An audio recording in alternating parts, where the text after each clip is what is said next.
स्वागत है आप सभी का।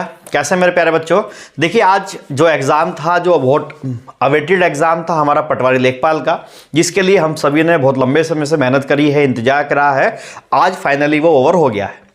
देखिए पेपर हो जाने के बाद सबसे पहली बात आती है कि आंसर की हम लोगों ने जो अपने अनुसार हो सकती थी उसे चैनल के ऊपर अपलोड कर दिया है। जिसने नहीं देखी वो एक बार जाकर के चेक कर लेगा, उसे एक आइडिया लग जाएगा कि उसके कितने मार्क्स वहां पर बन रहे। उसके बाद जो दूसरा सबसे इंपॉर्टेंट पॉइंट होता है वो होता है कट ऑफ का, कि एक्सपेक्टेड कट ऑफ कितनी रहने वाली है। देखिए इसमें वीडियो में बने रहना अंत तक मेरे साथ, तो मैं बात करूंगा कि कितनी कट ऑफ हो सकती है और आगे की रणनीति पर हम थोड़ी सी चर्चा करेंगे कि आगे जो हमारा एग्जाम अभी आ रहा है, आपका फॉरेस्ट गार्ड आ रहा है, उसके बाद कनिक सहायक आ रहा है, तो उसके बारे में चर्चा कर लेंगे। ठीक है, देखो शुरू करते हैं अगर आज की क्लास को हम लोग, तो एक बात यहां से क्लियर है कि यूकेपीएससी को प्रिडिक्ट नहीं करा जा सकता। एक तो ये बात क्लियर है कि यूकेपीएससी को आप प्रिडिक्ट नहीं कर सकते हो। जी हां मेरे बच्चे, लास्ट पेपर में या लास्ट पेपर के अंदर करंट अफेयर्स आप सभी ने देखा कि कितना ज्यादा पूछा गया है, और इस बार करंट अफेयर को यहां आपने देखा कि किस तरीके से बदल दिया गया है। तो आप प्रिडिक्ट नहीं कर सकते किसी भी एग्जाम को, यूकेपीएससी को खासकर। यूके ट्रिपल एससी को प्रिडिक्ट करना आसान होता था, वहां सीधा सीधा पैटर्न पता चलता था कि वो क्या पूछने वाला है, लेकिन यूकेपीएससी ऐसा काम नहीं करता। तो आप अपनी तैयारी पर पुख्ता बने रहिए भाई, जो भी आप कर रहे हैं मेहनत करते रहिए, साथ में बने रहिए हम लोगों के साथ, जो भी आपको चैनल पर बातें हुई हैं, और देखो उसमें से काफी कुछ पेपर में देखने को मिला भी है। चलिए, लेकिन हमारा मुद्दा आज वो नहीं है। हमारा मुद्दा भी जो है, जिस बारे में हम लोग बात करना चाहते हैं, वो है कि हमारी एक्सपेक्टेड कट ऑफ क्या हो सकती है। देखो अगर पेपर में यहां मैं देखूं, रणनीति पे चर्चा करेंगे, रणनीति क्या क्या होगी अगले एग्जाम के लिए, क्या हो सकता है कैसे नहीं।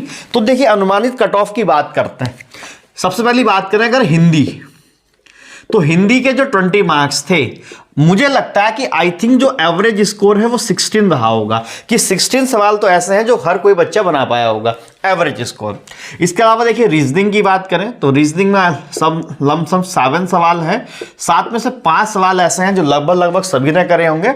7वां सवाल जो उत्तराखंड में दिया था ना, कि उसका क्षेत्रफल 1 है और 1.5 उसकी चौड़ाई है, तो उनका क्षेत्रफल कितना होगा, इस तरीके से दिया गया था। ठीक है, वो मैंने काउंट किया है इसमें।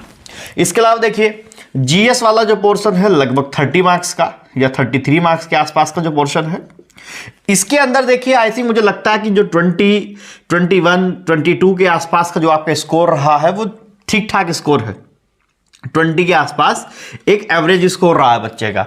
इसके अलावा देखिए उत्तराखंड में आई थिंक 30 या 31 के आसपास एक एवरेज स्कोर जो है वो दिखाई दे रहा है। अगर मैं यहां इन सबको काउंट कर दूं, तो काउंट करने के बाद मुझे पता चलता है कि 21, 20 और 31, 2, तो आई थिंक 72। तो ये नॉर्मल स्कोर जो एवरेज स्कोर हो सकता है वो किसी भी बच्चे का, वो लगभग 72 के आसपास होना चाहिए। और देखिए 72 में अब इसके अंदर आप ये मान लो, क्योंकि कट ऑफ इस बार जो लगने वाली है वो जिले वाइज लगने वाली है, इसमें समस्या ये आएगी कि वैकेंसीज कम है, जिले के अनुसार अलग अलग वैकेंसीज हैं। तो यहां अभी जो ऑफिशियली डेटा जो सामने आएगा यूकेपीएससी का, वो कल आ जाएगा। कितने बच्चों ने किस जिले में एग्जाम दिया, कितने एब्सेंट रहे। देखिए एब्सेंट रहने वाली संख्या भी बहुत है। क्यों? क्योंकि पहले बच्चों को पेपर भरते समय ये पता नहीं था कि हमारा एग्जामिनेशन सेंटर कहां रहेंगे। किसी ने जहां से अप्लाई कर दिया एग्जामिनेशन सेंटर वहीं पे पड़े, तो ये बड़ा फैक्टर पड़ा, और उस वजह से बहुत सारे बच्चे जो है वो एब्सेंट हो गए इसमें। इससे क्या फर्क पड़ेगा, इससे कट ऑफ पे फर्क पड़ेगा। हो सकता है कुछ अच्छे बच्चे रह गए हों जो पेपर दे ही ना पाए हों, या हो सकता है कुछ लोग पहुंचे ही ना हो वहां पे, तो इससे भी फर्क पड़ेगा। तो यूकेपीएससी का जो ऑफिशियली डेटा आएगा उससे पता चल जाएगा कि कितने लोगों ने पेपर दिया है, कितने लोग एब्सेंट रहे हैं, उससे भी एक कट ऑफ पे थोड़ा सा फर्क पड़ता है। ठीक है, देखो इसके अलावा देखिए हम एवरेज स्कोर अगर मैं देखूं तो मुझे लगता है कि वो 72 के आसपास होना चाहिए। अगर इसमें मैं +5 आप मान लो, जो ठीक ठाक बच्चा होगा वो 5 स्कोर और बेहतर कर पाया होगा। तो देखिए expected cut off, paper easy to moderate है, और एक्सपेक्टेड कट ऑफ जो यहां रहेगी वो 74 से 77 के आसपास रहने वाली है।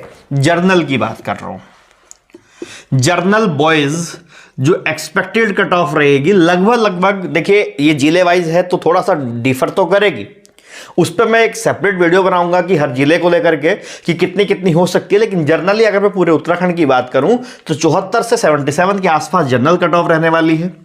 ओबीसी की अगर हम बात करते तो वो 73 से 75 के आसपास रहने वाली है मेरे हिसाब से। एससी थोड़ा सा नीचे की जाएगी, वो आपकी 72 से 74 के आसपास। देखिए ज़्यादा अंतर नहीं पड़ेगा क्योंकि सीटेज इतनी ज़्यादा नहीं है, आपके पास वैकेंसी इतनी ज़्यादा नहीं है। महिलाओं की अगर हम बात करें गर्ल्स की, तो गर्ल्स की कट ऑफ जो रहेगी आई थिंक मुझे जो लगता है वो 74 से 76 के आसपास जो है वो एक्सपेक्टेड कट ऑफ होनी चाहिए। बाकी इसमें क्या अंतर आएंगे, क्या चीजें रहेंगी, वो थोड़ा सा इसमें परिवर्तन हो जाएगा। देखिए ये अभी शुरुआती आंकड़े जो हैं वो दिखाई दे रहे हैं। इसके बाद जब आपकी आंसर की आएगी आयोग की तो उसके बाद कुछ एनालाइज होगा, और अभी जो डेटा रिलीज होगा हमारे यूकेपीएससी के द्वारा उससे थोड़ा सा हमें एक आइडिया मिल जाएगा कि कट ऑफ क्या रहने वाली है। तो देखिए परेशान नहीं होना है, लगभग ये इसके आसपास देखो जिन लोगों का स्कोर 80 या 80 के प्लस बन रहा है उन्हें तो वेल एंड गुड, वो अपनी फिजिकल की तैयारी में लग जाओ, भाग दौड़ शुरू कर दो अच्छे से, क्योंकि आप लोगों को तो बुला लिया जाएगा।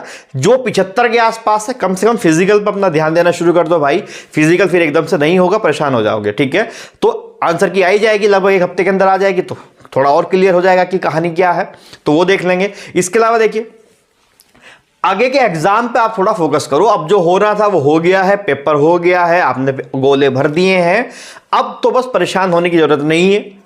नेक्स्ट आपका जो एग्जाम है वो फॉरेस्ट गार्ड का है। फॉरेस्ट गार्ड का आई थिंक लगभग सभी लोगों का ही होगा, उस पर फोकस रखिए। उसके बाद जो कनिक सैक टारगेट कर रहे हैं, कनिक सैक को टारगेट करिए। और उसके बाद देखिए दरोगा है, बहुत सारी भर्ती है 2023 में, सेट हो ही जाना है हम लोगों ने। ठीक है, तो बस आप लोग मेहनत करिए इस बात को लेकर के। ठीक है, बाकी कट ऑफ कितनी रहेगी देखिए ये केवल एक अनुमान होता है, कोई कंफर्म नहीं बता सकता कि कट ऑफ कितनी रहने वाली है। पहले पुलिस का चक्कर चल रहा था कि कट ऑफ कितनी रहेगी कितनी रहेगी कितनी रहेगी, देखो वो एक अनुमानित होती है, कोई कंफर्म नहीं बता सकता कि कितनी रहेगी। तो आप लोग इस पर परेशान ना हो, मत उलझना ज़्यादा, अब अपने एग्जाम की तरफ फोकस करने की कोशिश करिए, बाकी चीज़ों को भूलिए, दोबारा से उठिए, मेहनत करिए। जिन लोगों का स्कोर ज़्यादा बेहतर है वो अगले एग्जाम की तरफ देखिए, अपने फिजिकल की तरफ देखिए।